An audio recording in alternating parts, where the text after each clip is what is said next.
Bismillahirrahmanirrahim. Assalamualaikum warahmatullahi wabarakatuh. Bersua dalam berita perdana malam ini, saya Muhammad Noh Johari. Dan saya Haryanti Jematusen. Berita-berita utama malam ini.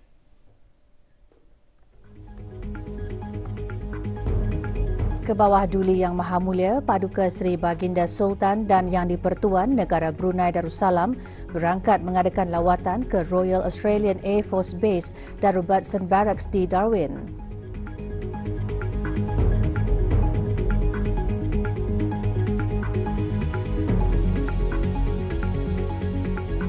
Ke bawah Duli Yang Maha Mulia menamatkan keberangkatan negara ke Australia.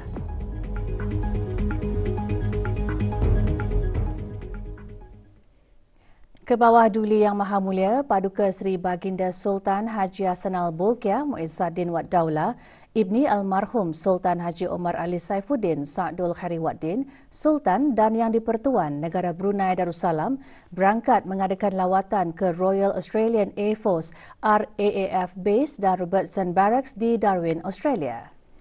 Berangkat mengiringi ke bawah Duli Yang Maha Mulia Paduka Seri Baginda Sultan dan Yang di-Pertuan Negara Brunei Darussalam ialah Duli Yang Teramat Mulia Paduka Seri Pangeran Muda Abdul Matin.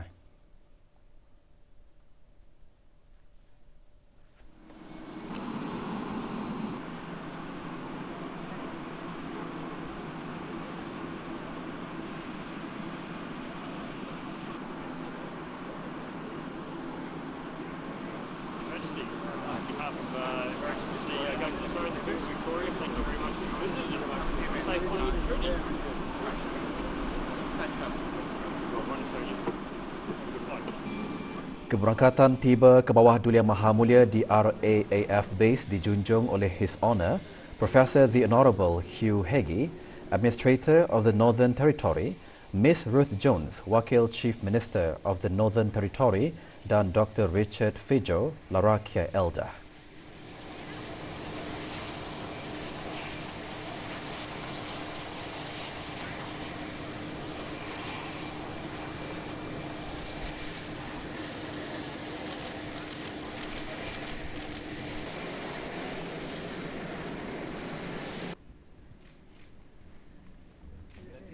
Tidak sejuk.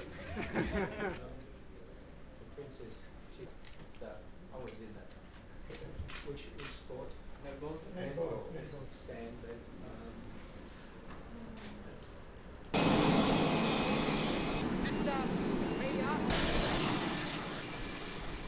Semasa lawatan, baginda berkenan menaiki sebuah pesawat RAAF C-27J Spartan dan setelah itu menaiki sebuah tol helikopter bagi meninjau kawasan Bandar Darwin.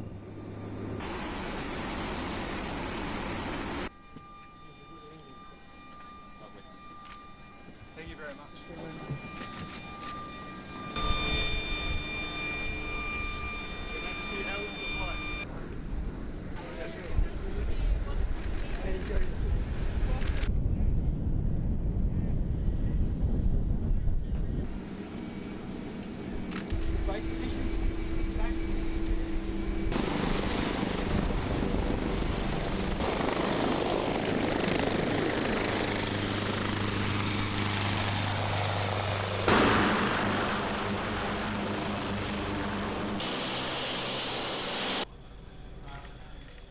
Baginda kemudian mendarat di Robertson Barracks bagi lawatan seterusnya. Keberangkatan baginda dijunjung oleh Brigadier Nick Foxall, Commander of the 1st Brigade, yang juga menyembahkan penerangan mengenai Eurocopter Tiger helikopter.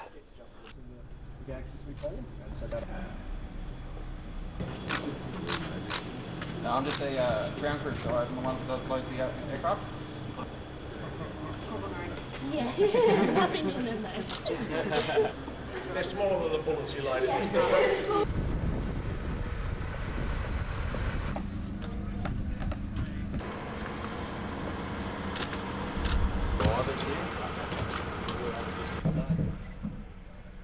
Kebawah Duli Yang Maha Mulia juga menyaksikan pameran statik mengenai kelengkapan dan sistem pertahanan.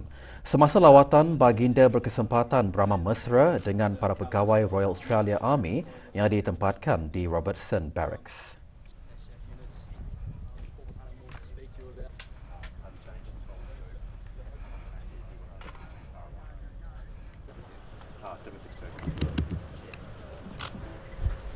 Lastly, we have our documents each.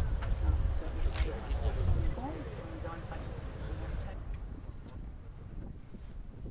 RAAF Base di Darwin merupakan pangkalan operasi penting dan juga memainkan peranan utama semasa operasi-operasi dijalankan di Northern Territory. Manakala Robertson Barracks adalah penempatan Royal Australian Army yang utama di wilayah Northern Territory yang menempatkan Regiment 1st Brigade dan 1st Aviation.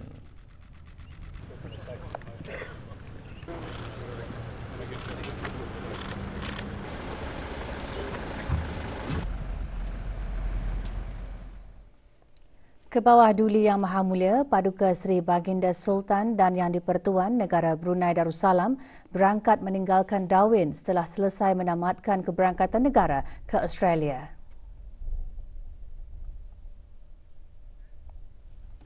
Sebelum berangkat balik, doa selamat dibacakan oleh Yang Berhormat Bin Orangkaya Paduka Seri Utama Datuk Paduka Seri Setia Haji Awang Salim bin Haji Besar. Hadir di Royal Australian Air Force Base di Darwin bagi menyembahkan ucapan selamat berangkat ke hadapan Majlis Kebawah Duli Yang Maha Mulia ialah Commander Charles T. Livingstone, Wakil Tuan Yang Terutama Governor General of Australia, Mr. Craig Kitchen MVO, Wakil His Honour Administrator of the Northern Territory dan Tuan Yang Terutama Luke Arnold, Pesuruhjaya Tinggi Australia ke negara Brunei Darussalam.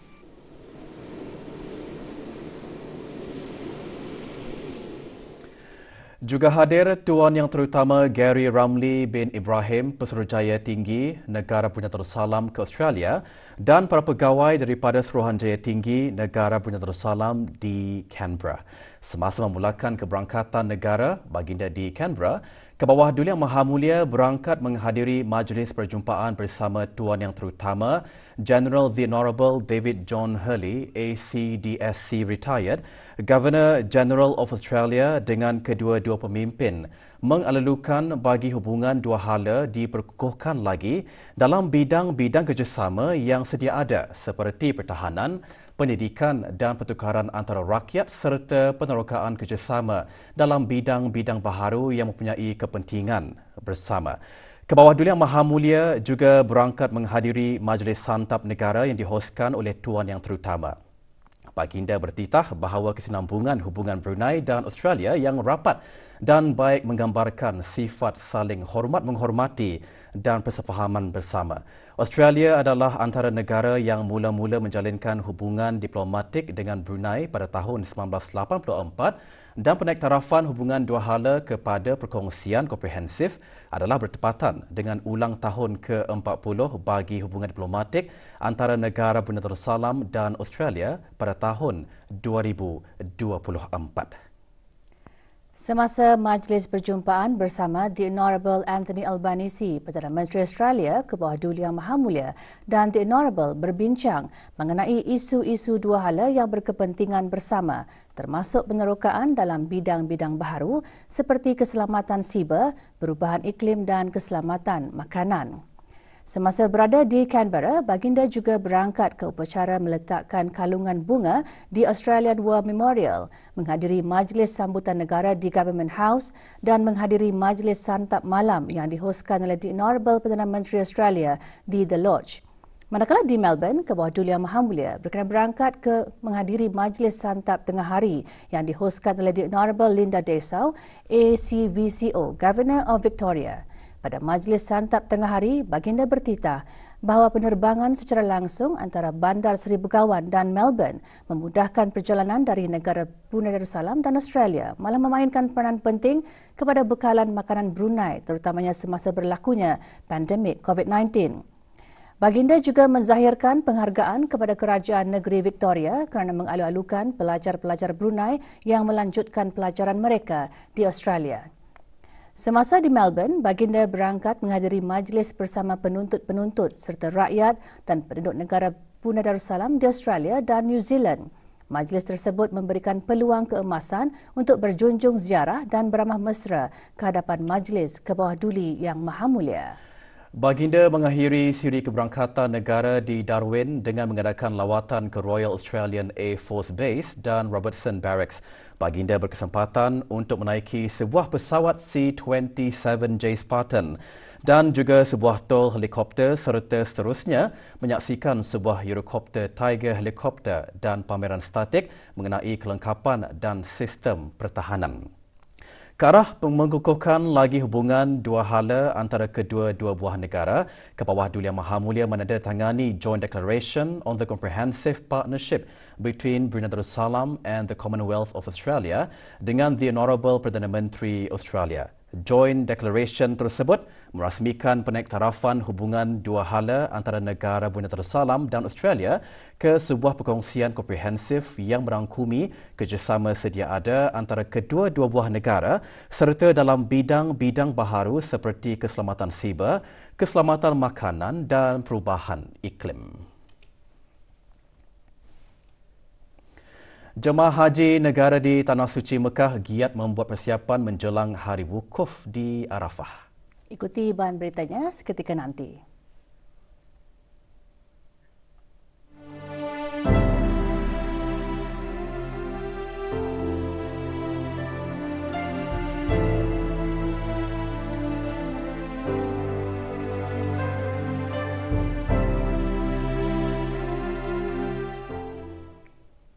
Pengalaman dan amalan negara Brunei Darussalam dalam mewujudkan peluang dan pemerkasaan belia dikongsikan oleh Menteri Kebudayaan Belia dan Sukan semasa mesyuarat Menteri-Menteri ASEAN mengenai belia AMMY ke-12 dan mesyuarat Menteri-Menteri ASEAN Plus 3 mengenai belia AMMY Plus 3 ke-8.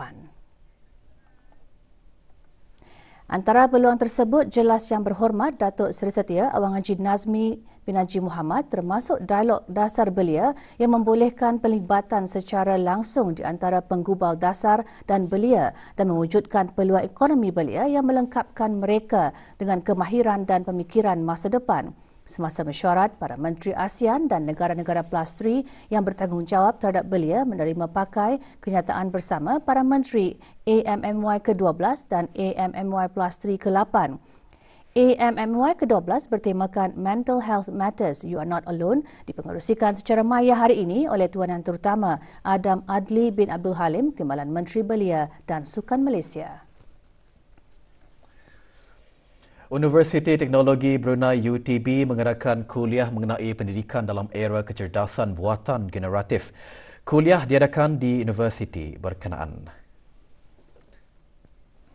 Hadir Dr. Haji Azman bin Ahmad, Setiausaha Tetap Pengajian Tinggi di Kementerian Pendidikan. Kuliah disampaikan oleh Tuan Yang Terutama Profesor Dr.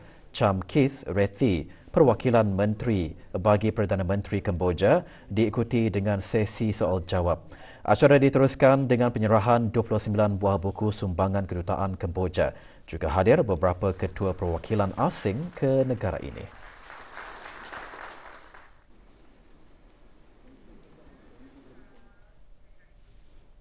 Perkembangan bakal jemaah haji negara Brunei Darussalam di Tanah Suci Mekah.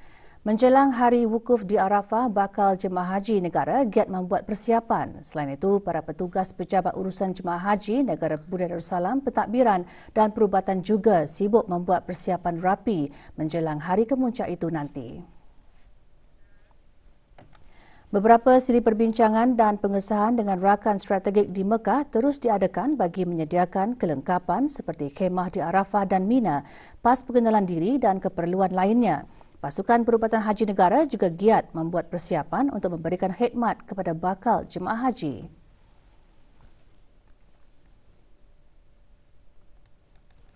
Memangnya klinik perubatan akan disediakan di Arafah dan Mina yang mana akan dirangkumi oleh kesemua rombongan perubatan haji, iaitu seramai 20 orang. Dari segi perkhidmatan tersebut akan diadakan secara 24 jam memenangkan semua jemaah akan berada di Arafah dan juga di Mina nanti. Sebagai persediaan, bakal jemaah haji menghadiri ceramah bimbingan dan sesi ulang kaji bagi menghalusi pengetahuan berkaitan hal-hal ibadah haji ketika berada di Arafah dan Mina nanti.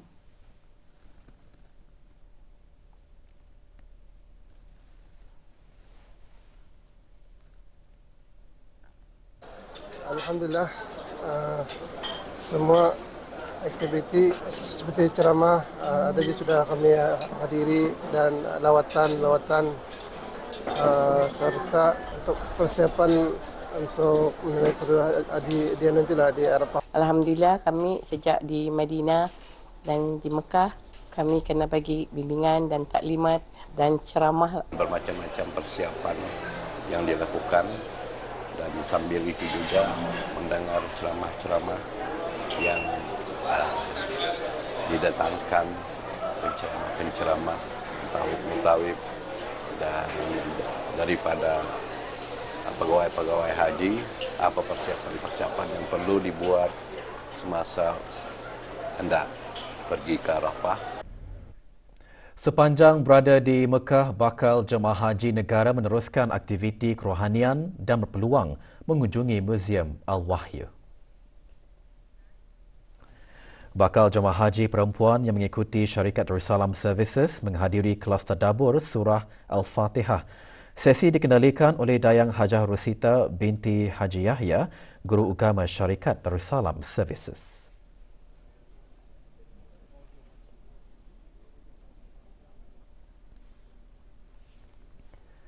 Mereka yang mengikuti syarikat Al-Hijrah pula melawat ke Muzium Al-Wahyu. Muzium ini terletak di kaki bukit Jabal Nur, tempat turunnya wahyu kepada Rasulullah sallallahu alaihi wasallam melalui perantaraan malaikat Jibril yang terletak 4 km dari Masjidil Haram. Manakala bakal jemaah haji syarikat titian menghadiri ceramah bimbingan haji. Mempersoalkan dan menyentuh pantang larang tersebut menunjukkan bahawa ada rasa disiplin dan ada rasa ketaatan di sebalik penghayatan para jemaah, di mana mereka lebih berhati-hati dan dengan tidak secara langsung melatih jemaah itu untuk lebih berdisiplin dan mentaati perintah Allah Subhanahu Wa Taala. Pertandingan membaca ayat suci Al-Quran secara muratal berlangsung pagi tadi anjuran jawatan kuasa takmir Masjid Omar Ali Saifuddin. Pertandingan di Masjid Omar Ali Saifuddin, Bandar Seri Begawan itu disertai oleh 20 orang terdiri daripada para marbut masjid seluruh negara.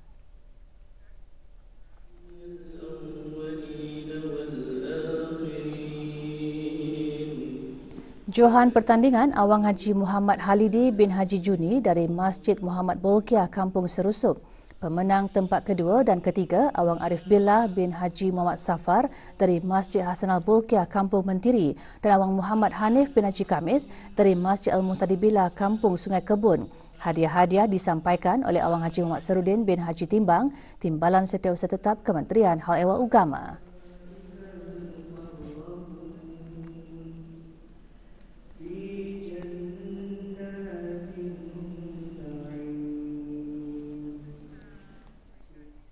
Sekolah Ugama Keriam Daerah Tutong petang tadi mengadakan majlis khatam Al-Quran bagi meraihkan murid-murid darjah 6 sebelum menamatkan sesi persekolahan ugama. Majlis diadakan di Dewan Galaksi Sekolah Rendah Keriam Tutong.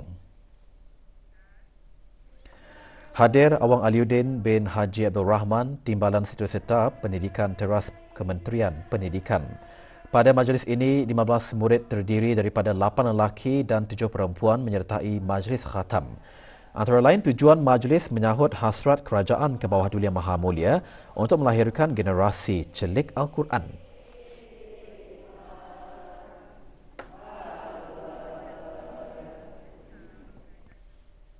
Laporan Wawasan Brunei 2035 mengongsikan perkembangan pelaksanaan dan pencapaian Wawasan Brunei 2035 bagi tempoh tahun 2015 hingga 2022.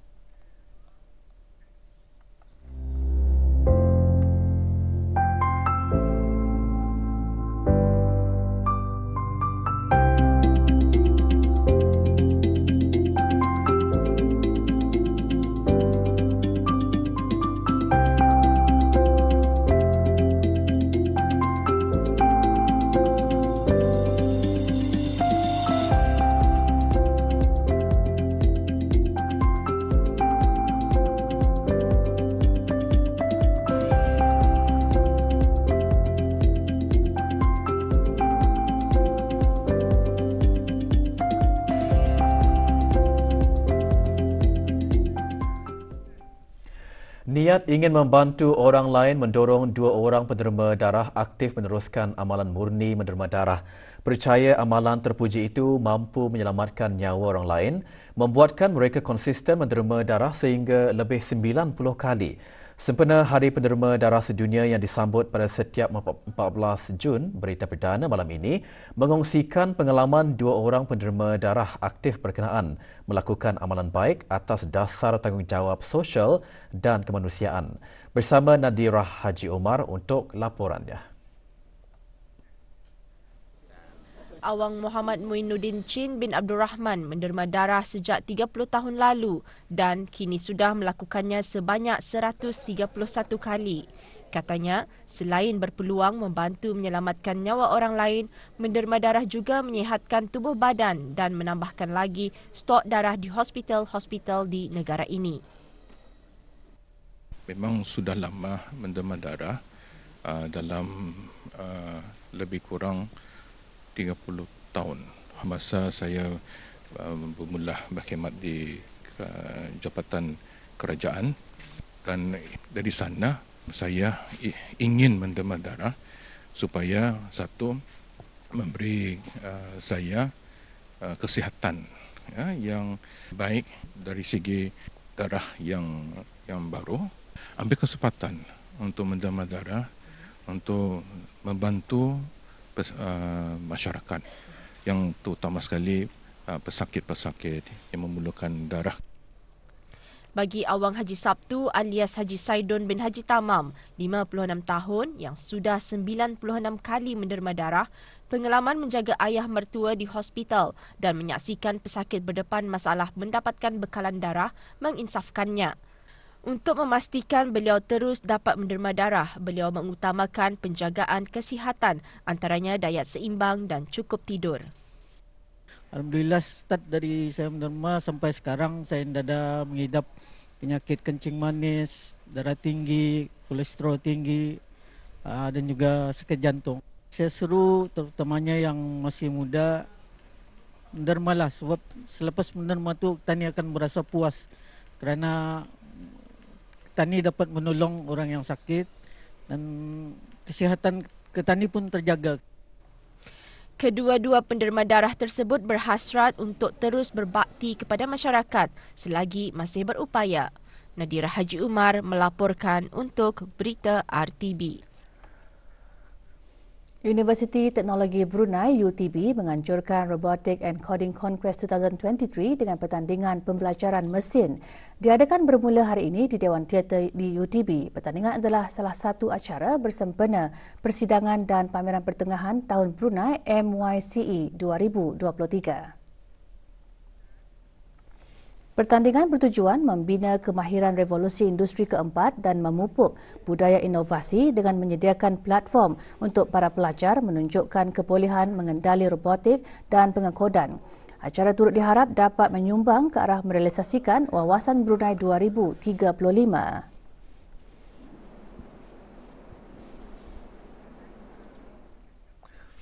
Seorang perempuan warga asing ditahan dalam serbuan mengejut di salah sebuah bilik penginapan di kawasan Berakas. Serbuan dijalankan oleh pegawai dan keanggotaan Unit Siasatan Penumpasan Perjudian dan Pencegahan Maksiat beserta Unit Siasatan Pemerdagangan Manusia, Jabatan Siasatan Jenayah Pasukan Polis di Raja Brunei. Suspek berumur 30 tahun itu dipercayai menjalankan aktiviti tidak bermoral. Pihak polis turut menemukan beberapa bahan bukti.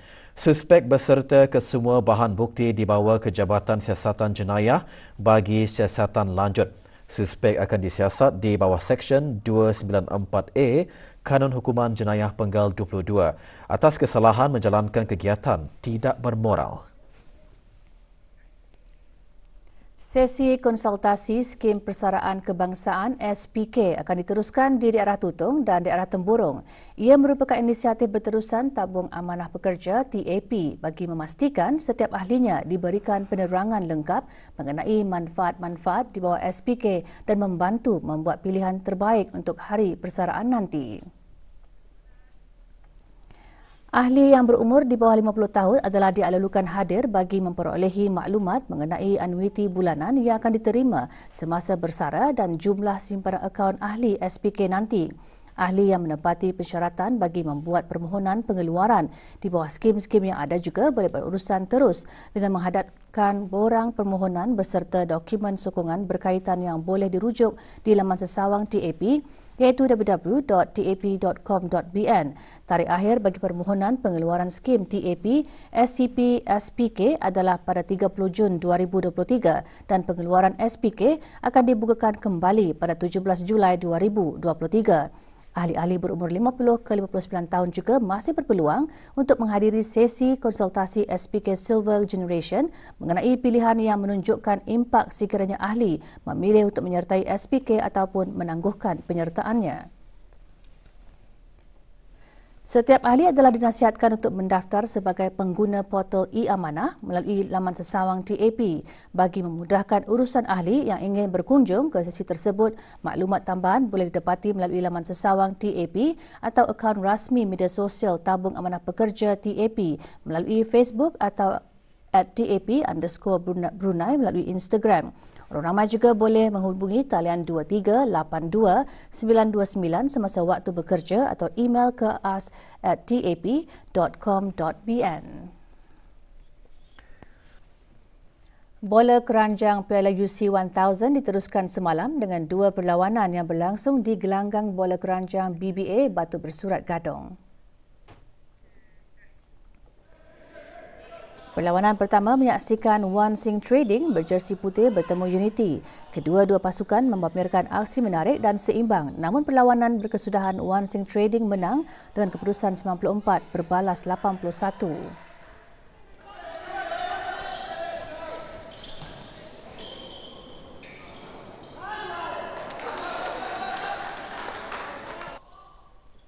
Sementara itu, dalam perlawanan kedua pula, pasukan FBC berjaya bangkit dari suku pertama untuk menewaskan Sawadi House.